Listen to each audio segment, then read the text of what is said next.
Have you ever thought about where your produce comes from? Most grocery chains receive produce from various local and national farmers. In fact, there are about 3.4 million farmers in the United States today. But of that staggering number, only 45,000 are Black farmers. At the Better Buggy, we are a proud group of Atlanta-based Black-owned farmers, selling produce locally and nationwide. Our easy-to-navigate online platform makes it easy for you to make a one-time purchase or to simplify your life by subscribing to our weekly produce box. Whichever frequency you choose, you can order with confidence, knowing you'll receive 100% organic farm-fresh produce. If you're looking for a thoughtful gift for a loved one that they'd actually find useful, be sure to pop by our online store where you can snag a gift card your recipient can use to order their own produce and t-shirts. Ready to start supporting local Black-owned farms and making healthier food decisions? Visit thebetterbuggy.com now to start shopping. You know, things are wrong in America because every time you turn around, there's always a police department being sued. It's never ending. It just goes on and on and on. Somewhere or all over this country, there are police departments being sued, and 9 times out of 10, it is excessive force that they've used on someone. They killed someone. The cop is just they go out on a mental health call and end up killing somebody that should never have been killed. And it just never ends. It never ends. And Rochester police is on the list. Ladies and gentlemen, we can't forget what happened to Daniel Prude. You know, he was walking around. He had a mental episode and the police just didn't handle it right, and he ended up dead. You know, and we've seen this scenario play out over and over. You know, cops, they don't seem or just choose to ignore a mental breakdown that's happening in front of them.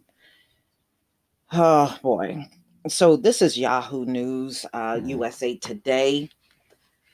A lawsuit filed Monday in U.S. District Court, Western New York, asserts sweeping change is necessary to reform what it describes as the racist, predatory, brutal culture and actions of the Rochester Police Department. The lawsuit comes a little more than a year after the death of Daniel Prude, a 41-year-old Black man who was restrained by Rochester officers, and he was asphyxiated and lost consciousness and later dying in a hospital.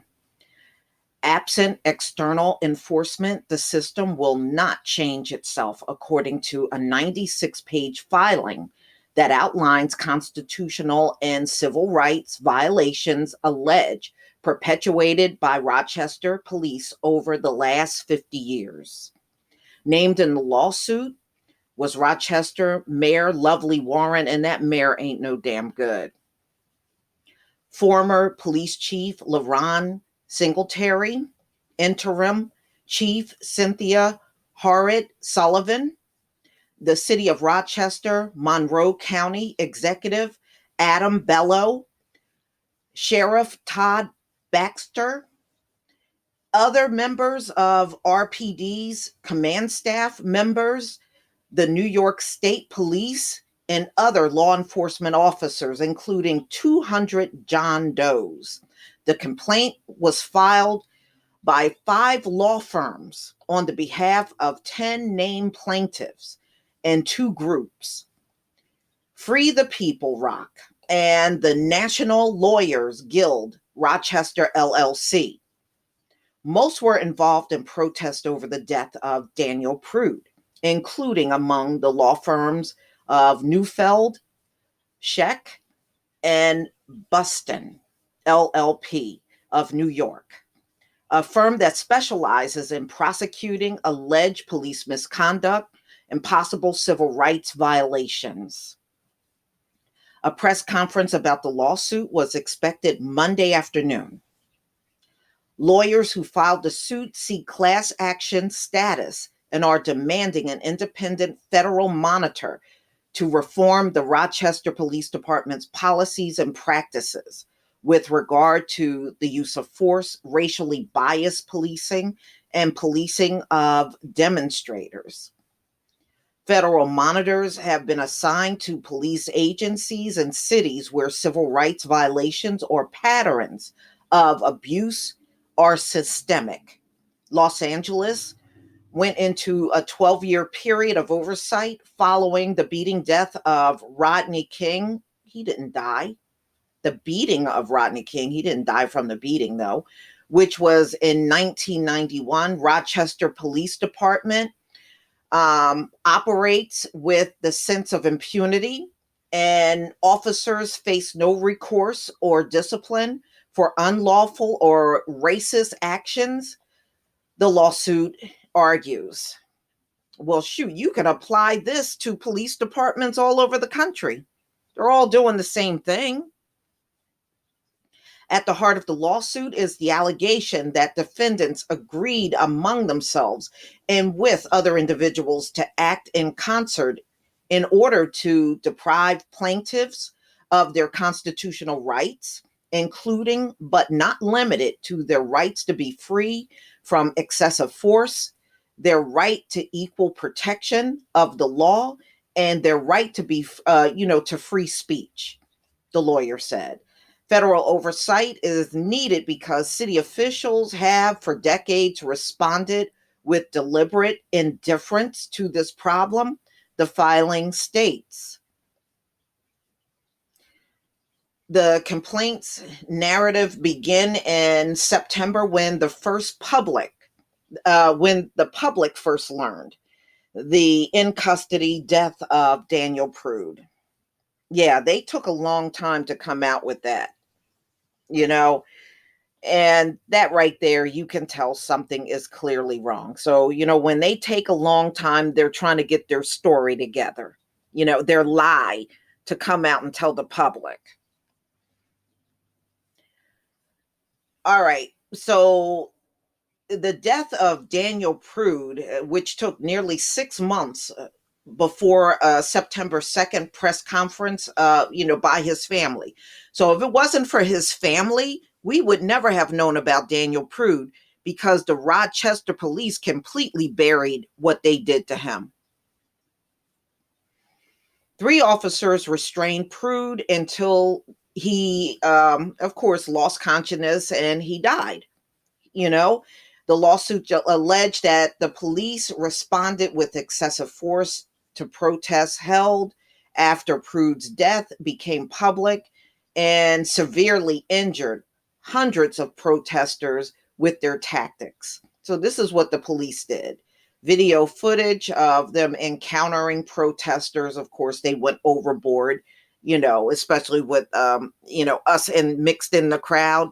Yeah, but you notice they didn't crack heads up there at the Capitol at all.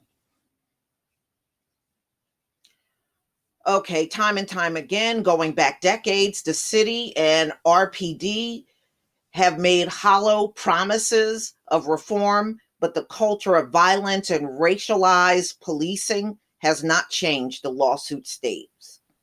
The city's stubborn refusal to confront the pervasive problem of racism in the police department also demonstrated in the recent approval of the state mandated future of policing plan for the city that does little to change these patterns and was crafted without transparency, lawyers say. Complaint points to millions of dollars spent by the city to settle police brutality lawsuits. Now, see, that's problematic. And that's something that needs to be addressed in America. Spending millions upon millions for police misconduct and just straight up killing of the citizens, mainly Black citizens. And nothing ever changed. They always try to push this police reform talk up in everybody's face, but ultimately they go right back to doing what they have done all along. And I mean, and let's face it, what these people are doing is not no damn policing. This is not policing. I would call it terrorism, but not policing.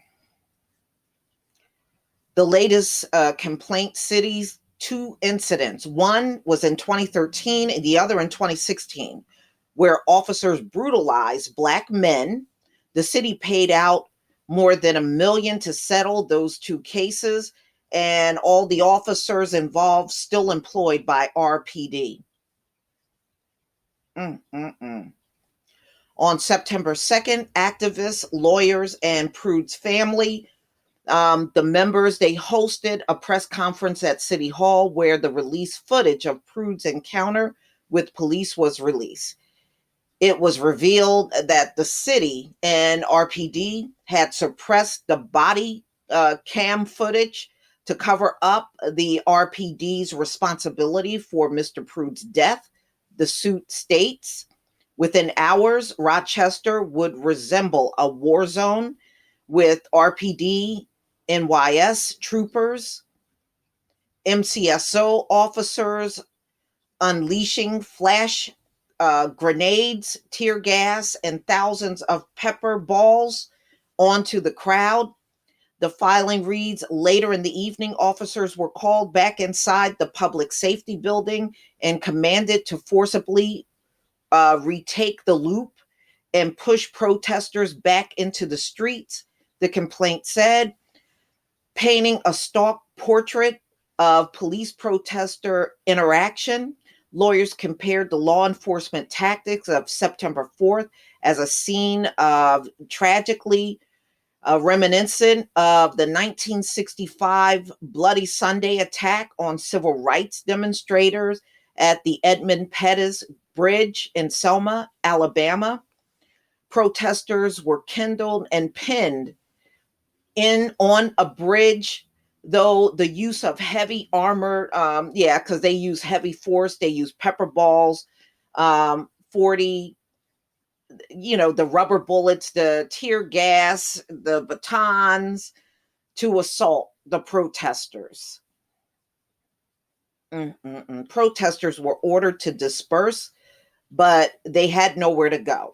At least 16 officers fired pepper balls, lawyers said. One plaintiff, Nicholas Robertson, a Black man, an RIT criminal justice professor, suffered permanent scarring after he was hit in the head by the devices. Mm-mm-mm. Based on statements by the city and police officials, no RPD officers had been disciplined for their unlawful use of force on September 2nd, 3rd, 4th, or 5th, 2020. Failure to train, supervise, and discipline officers. Well, that's really defines what all police departments in America. Between 2008 and 2013, the department's internal investigation did not sustain any civilian excessive force complaints. Lawyer states, but during that same period, police officers killed one Black man and many others were brutalized. The complaint says that the police chief sustained 1.7% of 923 civilian generated complaints between 2001 and 2016. Officers routinely failed to report uses of force. And even when a complaint was made, the complaint says the department systematically failed to conduct meaningful investigations, which signal to officers that they can engage in unnecessary and excessive force with impunity because their lies and attempt to cover up wrongdoing will not be questioned. Wow. And this is why they don't need these police unions.